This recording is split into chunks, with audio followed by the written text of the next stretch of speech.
اسی آیت کے تحت علماء نے لکھا ہے کہ اعمال کی 6 قسمیں ہیں اور لوگوں کی 4 قسمیں ہیں، جو اللہ کی بارگاہ میں خرچ کرتے ہیں اور جو اعمال کیے جاتے ہیں ان کی 6 قسمیں ہیں۔ فرمایا کہ 2 عمل ایسے ہیں کہ جو واجب کرنے والے ہیں، جو کسی چیز کو واجب کرتے ہیں۔ وہ 2 عمل کون سے ہیں کہ اگر ایک بندہ اللہ کا شریک نہیں ٹھہراتا کسی چیز کو، اللہ کو ایک مانتا ہے، وحدہ لا شریک مانتا ہے، اس پر جنت واجب ہے، اس نے اپنے گناہوں کی سزا بھگت کر بالآخر جنت میں جانا ہے، جنت اس پر واجب ہو جاتی ہے۔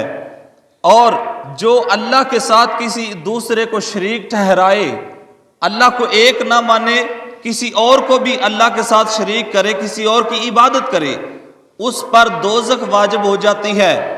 یہ 2 عمل ایسے ہیں جو واجب کرنے والے ہیں۔ اور فرمایا کہ 2 عمل ایسے ہیں جن کا ثواب برابر ہے۔ وہ کون سے ہیں؟ وہ یہ ہیں کہ اگر کوئی شخص گناہ کرتا ہے تو اس کو 1 گناہ سزا ملے گی، گناہ ملے گا۔ اور نمبر 4 جو برابر رکھنے والا دوسرا عمل ہے وہ کون سا ہے کہ اگر کوئی نیکی کا ارادہ کرتا ہے، اگر کوئی نیکی کا ارادہ کرتا ہے تو اللہ تبارک و تعالیٰ اس کو 1 گناہ ثواب عطا فرما دیتا ہے۔ پہلے فرمایا کہ جو گناہ کر لے اس کو 1 گناہ ملتا ہے، اور جو نیکی کا ارادہ ہی کرتا ہے اس کو 1 نیکی مل جاتی ہے۔ نمبر 5 پانچواں عمل کون سا ہے؟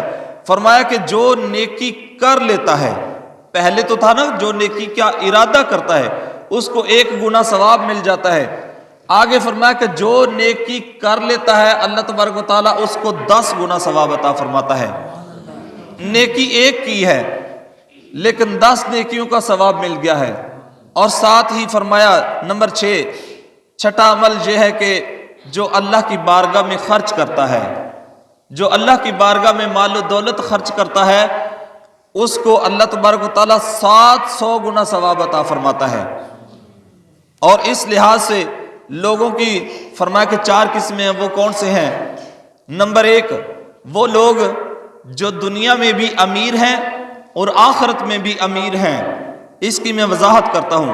نمبر 2 وہ لوگ جو دنیا میں بھی غریب ہیں اور آخرت میں بھی غریب ہیں۔ نمبر 3 وہ لوگ جو دنیا میں امیر ہیں اور آخرت میں وہ غریب ہیں۔ نمبر 4 وہ لوگ جو دنیا میں تو غریب ہیں لیکن آخرت میں امیر ہیں۔ اچھا اس کی میں وضاحت کرتا ہوں کہ وہ لوگ جو دنیا میں امیر ہیں اور آخرت میں بھی امیر ہیں یہ کون ہیں؟ اللہ تبارک و تعالیٰ نے ایک شخص کو مال و دولت عطا فرمایا ہے اور وہ سمجھتا ہے کہ یہ اللہ ہی کا دیا ہوا مال ہے، اللہ ہی کی بارگاہ میں وہ خرچ کر دیتا ہے۔ اس کو اللہ تبارک و تعالیٰ نے دنیا میں تو امیر رکھا لیکن جب اللہ کی بارگاہ میں وہی مال خرچ کرے گا تو اللہ تبارک و تعالیٰ اس کو جنت سے نوازے گا، اس کو آخرت میں بھی امیر کر دے گا۔ اور دوسرے وہ لوگ جو دنیا میں غریب ہیں آخرت میں بھی غریب ہیں، کہ وہ لوگ جن کو اللہ تبارک و تعالیٰ نے بظاہر دنیا میں زیادہ مال و دولت نہیں عطا فرمایا، ویسے تو اللہ تبارک و تعالیٰ ہی سب کچھ عطا فرماتا ہے، یہ سانس ہے یہ بھی اللہ کی نعمت ہے، یہ رزق دے رہا ہے یہ بھی اللہ کی نعمت ہے، یہ آنکھیں ہیں اللہ کی نعمت ہے، بہت ساری اللہ کی نعمتیں ہیں۔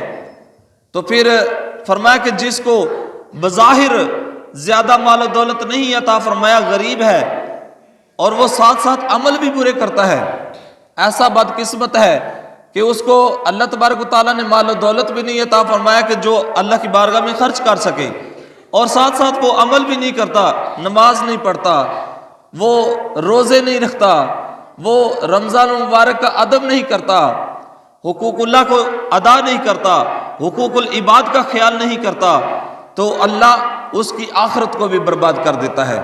وہ دنیا میں تو غریب ہوا لیکن اپنے برے عملوں کی وجہ سے آخرت سے بھی ہاتھ دھو بیٹھا، آخرت بھی اس کی برباد ہو گئی۔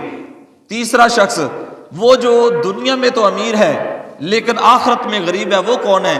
کہ اللہ تبارک و تعالیٰ نے ایک بندے کو اتنا مال و دولت عطا فرمایا کہ وہ خرچ اگر کرے تو کر سکتا ہے لیکن وہ خرچ کرتا نہیں، وہ اپنے مال کے اوپر سانپ بن کر بیٹھ جاتا ہے، کسی غریب کی مدد نہیں کرتا اور صدقہ نہیں دیتا اور اللہ کی بارگاہ میں خرچ نہیں کرتا۔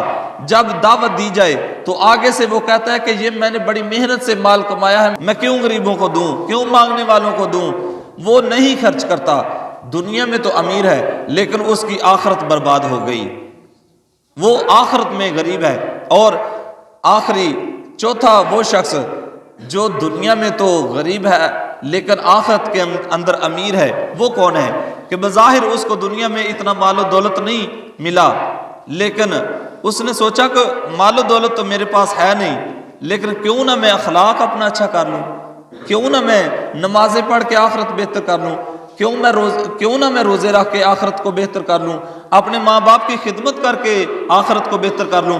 تو وہ جتنا اس کو ملا حسب توفیق، تھوڑا زیادہ، جمعرات کو مسجد میں اعلان ہوا، اس کے پاس 1 روپیہ تھا، اس نے 1 روپیہ ہی خرچ کر دیا، اس نے روزے رکھے، اس نے نمازیں پڑھی، جتنا ہو سکا اس نے اچھے عمل کیے۔ دنیا میں تو غریب تھا لیکن آخرت کے اندر اس کو اللہ تبارک و تعالیٰ نے جنت سے نواز دیا، آخرت میں اس کو اللہ تبارک و تعالیٰ نے امیر کر دیا۔ تو آج کا درس صدقے کے متعلق تھا۔ دوستو، اگر ہمارے پاس تھوڑا ہے تو تھوڑا خرچ کر لیں، زیادہ ہے تو زیادہ خرچ کر لیں۔ امیر بندہ وہ ہے جس کو اللہ مال بھی عطا فرما دے اور اس کو خرچ کرنے والا دل بھی عطا فرما دے۔ تو اللہ تبارک و تعالیٰ سے دعا ہے کہ اللہ تعالیٰ ہمیں اللہ کی بارگاہ میں خرچ کرنے کی توفیق عطا فرمائے، چونکہ یہ مال اللہ ہی کا دیا ہوا ہے، اس کو آتے ہوئے بھی نہیں پتہ چلتا اور مال جاتے ہوئے بھی نہیں پتہ چلتا۔ بندے کے کاروبار میں گھاٹا پڑ جائے تو بندے کو پتہ نہیں چلتا کہ میرا کاروبار کب برباد ہو گیا ہے، اور اگر وہی شخص اللہ کی بارگاہ میں تھوڑا بہت خرچ کر دے تو اللہ تبارک و تعالیٰ اس کو اجر و ثواب عطا فرماتا ہے۔